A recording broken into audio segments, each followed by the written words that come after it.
আল্লাহ যার কুরবানি কবুল করবেন তারটা আসমান থেকে আগুন নিক্ষেপ করে বর্ষীভূত করে দেবেন, জ্বালিয়ে দেবেন।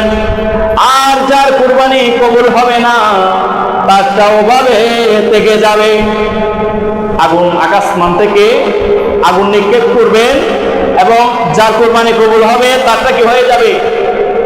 আগুন দিয়ে জ্বালিয়ে যাবে।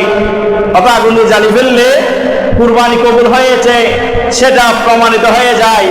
আর যদি আগুন দিয়ে না জ্বালায়, যেভাবে আছে সেভাবে তাকে যায়, তাহলে প্রমাণিত হয়ে যাবে তার কুরবানি কি হয় না, কবুল হয় নাই।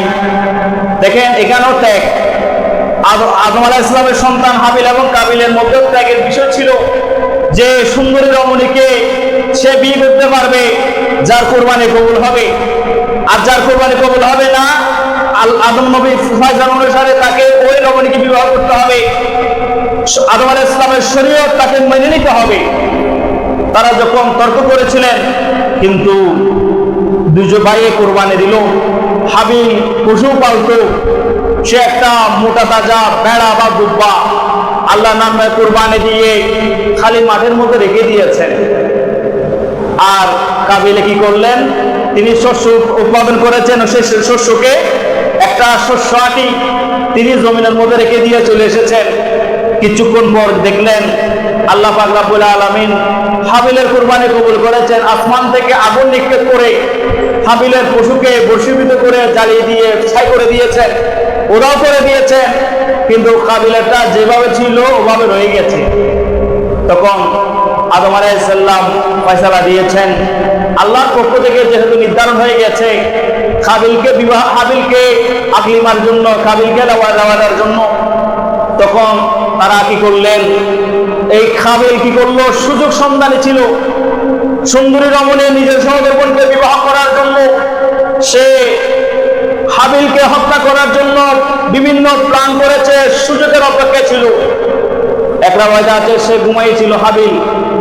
কাবিল কি করলো, ওই নারীকে দেখেন কুরবানি ওনার পক্ষ থেকে দেয় নাই, মনে দিলে দেয় নাই। আমাদের সমাজের মধ্যে বড় বড় গরু কিনে লক্ষ লক্ষ টাকা খরচ করে, এই খরচ আল্লাহর নামে আল্লাহ সন্তুষ্টির জন্য দেয় না, বরঞ্চ মাংস খাওয়ার জন্য দেয়। এই খরচ, এই কুরবানির গোশত, এই কুরবানির পশু মানুষকে দেখানোর জন্য দেয়, বৈধ বন্ধা দেয় না, অবৈধ টাকা দিয়ে কুরবানি দেয়। এই কুরবানি থেকে শিক্ষা নিতে হবে যে যার যতটুকু সামর্থ্য আছে আল্লাহ পাকের সন্তুষ্টির জন্য নিজের কষ্ট অর্জিত অর্থ দিয়ে, বৈধ টাকা দিয়ে এবং নিজের পছন্দের জিনিস দিয়ে আল্লাহর নামে কুরবানি দিতে হয়। সে কুরবানি থেকে শিক্ষা অর্জন করতে হবে। তোরা বলেন না সুবহানাল্লাহ। হাবিল ঘুমিয়েছিল, কাবিল পাথর দ্বারা আঘাত করে হাবিলকে হত্যা করা হয়েছে। অন্যরা বলতে আছে হাবিল অত্যন্ত শক্তিশালী হওয়ার পরও কাবিল যখন কিছু যন্ত্র দিয়ে বা কোদাল দিয়ে আঘাত করেছিল, হাবিল তাকে চাইলে আক্রমণ করতে পারত। হাবিল বলেছিল, আমি চাই না তোমাকে আমি প্রতিহত করে, তোমাকে আমি হত্যা করে আমি গুনাহগার হতে চাই না, বরঞ্চ আমি চাই তুমি আমাকে মেরে ফেলো। আমাকে মারার মাধ্যমে আমার জীবনের গুনার জিম্মাদার তুমি হয়ে যাও। মানুষ মারি ফেললে খেয়াল করবেন, মানুষ মারি ফেললে যে আপনি দুনিয়াতে বাঁচি গেছেন, পরকালে বাঁচি গেছেন বা কে দেখলো না, এরকম না। বরঞ্চ যাকে মেরেছেন তার জীবনে যত গুনাহ হয়েছে সব গুনাহ জিম্মা আপনার মাথার উপর আসবে, হত্যাকারীর মাথার উপর আসবে। আমাদের আবার জরুরি, পৃথিবীর জমিনের সবচেয়ে বড় কবিরা গুনাহগুলোর মধ্যে একটা কবিরা গুনাহ হচ্ছে মানুষ হত্যা করে ফেলা, মানুষকে মেরে ফেলা। আমাদের সমাজে দেখলাম গত পরশুদিন একটা শিশুকে, যার নাম ছিল রামিসা, কতল করে জবে করে দিয়ে বলাৎকার করে ধর্ষণ করে স্ত্রীর সাহায্যে 7 বছরের কন্যাকে মাথাটা কেটে বালতিতে রেখেছে এবং সারা শরীর বডিকে কেটে খাটের নিচে লুকায় রাখা হয়েছিল। গতকালকে দেখলাম 3 বছরের একটা মেয়েকে আমাদের চট্টগ্রাম বাকুলিয়ার মধ্যে দর্শন করেছে। দর্শন করার পরে দর্শক আলামত লুকায় ফেলে মারে ফেলে। কিছুদিন আগে, বছর 2 বছর 3-4 বছর আগে আয়াত, আমাদের এই চট্টগ্রাম হালি শহরের আয়াতকে হত্যা করে টুকরো টুকরো করে সাগরের বিভিন্ন অঞ্চলে ছড়িয়ে ছিটে ফেলে দেওয়া হয়েছিল। এভাবে তারা নৃশংসভাবে মানুষকে হত্যা করেছে। আর এই হত্যার বিধান, হত্যার এই অপরাধ চালু করেছিল কাবিলের মাধ্যমে।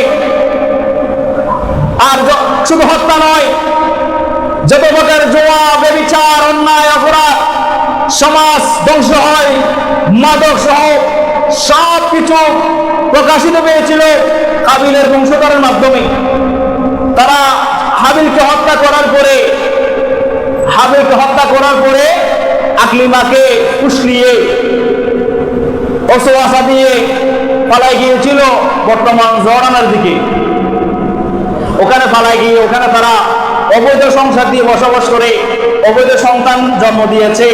আর পৃথিবীব্যাপী যত বিধর্মীরা, ইহুদি নাসরা সহ মুসলমানদের উপর তাণ্ডব চালাচ্ছে, সবাই হচ্ছে কাবিলের বংশধর। যত ব্যভিচার, জুয়ারি কাবিলের বংশ দিয়ে এসেছে।